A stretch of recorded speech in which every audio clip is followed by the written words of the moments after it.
Hey everybody, it's me again. Continuing on with torch. When you're dealing with a torch, remember, we've gone over this in class, you want to pay attention to your gauges. Your gauges float. So that's supposed to be around 40 to 50. It's actually higher because it's sitting there under pressure. This one will do the same. It's supposed to be around 4 to 5. But it floats up under pressure. So when you set them, you have to set them one at a time. You open up on a combination torch, you open up the gas down here for your oxygen,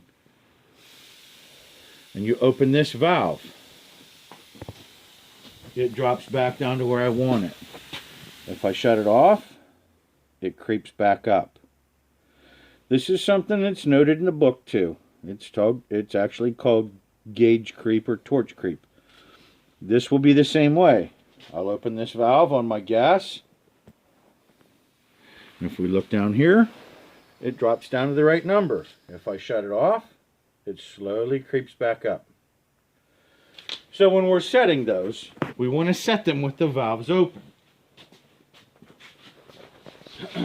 So, the next thing that I want to put in front of everybody, remember, I keep harping on it. You hear us do it in school. We're not going to stop. Chapter 2, safety. I'm using a bright light. I have to have something, and I've told you all in class, I need a shade 5. When I got these, they had a shade 9 or a 10. Way too dark, can't see. If you take the shaded ones out or you don't wear them at all, eventually you're going to be walking around and you're going to have compromised vision. It won't happen in your 20s. It may not happen in your 30s. But at some point in time, that constant bright light will have an effect on your eyes. So you want something that's a compromise between daylight and welding dark. And that is a shade 5. Most of the time, it's what we're going to use for cutting. Something over your hands. Spark resistant jacket over your torso, your back, your arms. Leather boots. This is not the time for fashion points. Converse, Nike, Reebok, none of that belongs in a shop. Utility. You've got to think about your safety. Your safety is number one. Wear the cool stuff at home. So, when we light our torch,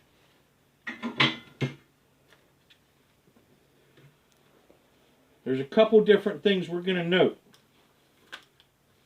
Am I going to need that? Huh? Am I going to need that shield? Are you what? Am I going to need that shield? No. Everybody she's asking her, she's going to need eye protection. Keep your eyes behind the camera, you'll be fine. Okay, so when we light our torch, we're going to start with the gas. We're going to turn it enough to where we have enough flow. We're going to hold this up here for a moment. We're going to let it build up, and then we're going to strike. It's going to be bright. We're going to have soot come off the end. Now we start to open up.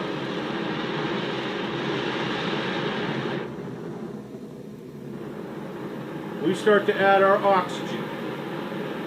Now, if I don't give it enough oxygen, that's considered a carburizing flame. I don't have enough oxygen to fully burn up all my fuel. If I put too much oxygen,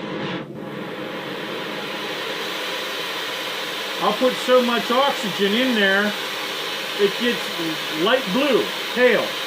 We don't want that either. We want those tips to be bright blue, and they have to maintain some integrity when we pull the trigger. See how they maintain their integrity?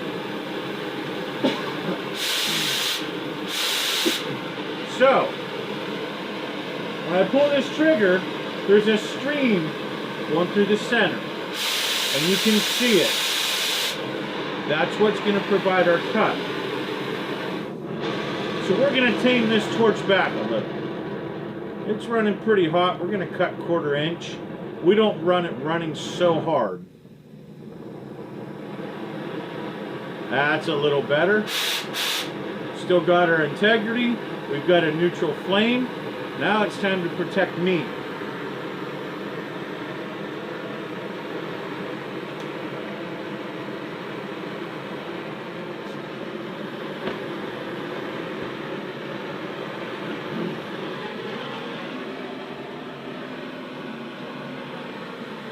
Before I make a cut, it is my job to survey where that torch is. If that torch is right underneath me, I'm going to have problems. That hot molten metal is going to rip right into my torch hoses. I could have an explosion.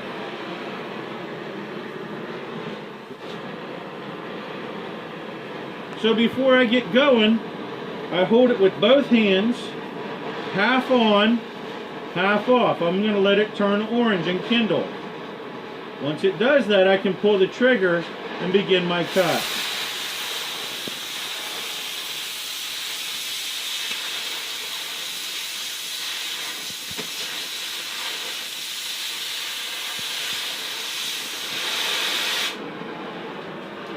So, if I go just a little too slow, my slag gathers on the bottom.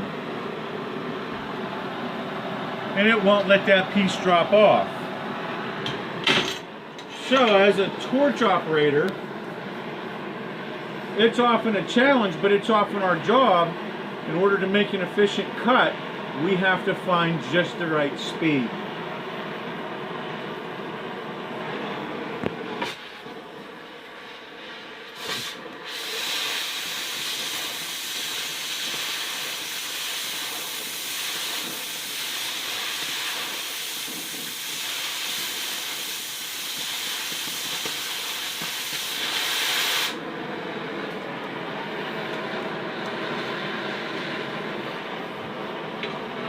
Notice the difference in the slag. Not nearly as much holding on. What's it tell me? Tells me I gotta go a little baby bit faster. Oh, I almost had it. When it drops off, that's a good sign. We'll go just a tiny bit faster. We'll see if we can't get it to fall off.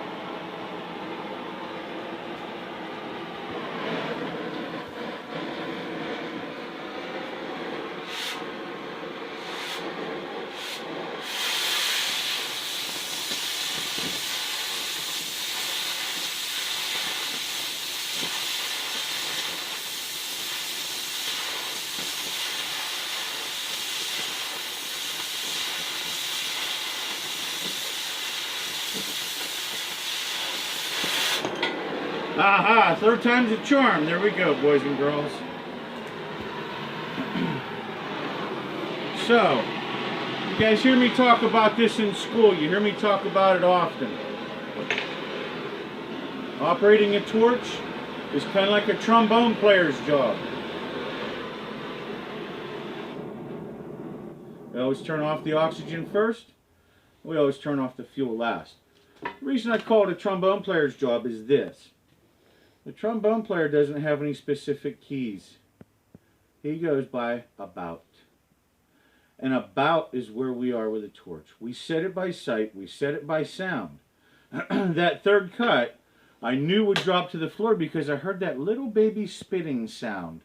Just like a little toddler makes as they're blowing in a glass of milk at the lunch time. When you hear that little spitting sound going on underneath, that's the sign that you've got that heat and that speed just right.